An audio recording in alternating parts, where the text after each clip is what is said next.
లో నీటి ఎద్దడి, వడగాల్పులు, ఎండల ప్రభావం, అకాల వర్షాలపై ఏపీ సీఎం చంద్రబాబు ఉన్నతాధికారులతో సమీక్ష నిర్వహిస్తున్నారు. అత్యధిక ఉష్ణోగ్రతలు నమోదయ్యే ప్రాంతాల్లో ప్రజలు తీసుకునే జాగ్రత్తలపై చర్చ జరుగుతోంది. హీట్ వేవ్ సమాచారాన్ని ప్రజలు ఎప్పటికప్పుడు ఇవ్వాలని అధికారులకు సీఎం ఆదేశాలు జారీ చేశారు. సమ్మర్ యాక్షన్ ప్లాన్పై పంచాయతీరాజ్, మున్సిపల్, ఆరోగ్య శాఖ అధికారులతో సీఎం సమీక్షించారు.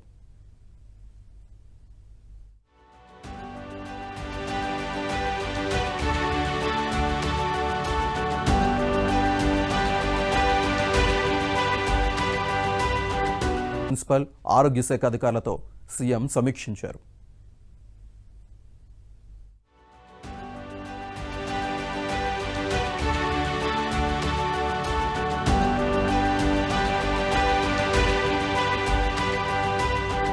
సమ్మర్ యాక్షన్ ప్లాన్పై పంచాయతీరాజ్, మున్సిపల్, ఆరోగ్య శాఖ అధికారులతో సీఎం సమీక్షించారు.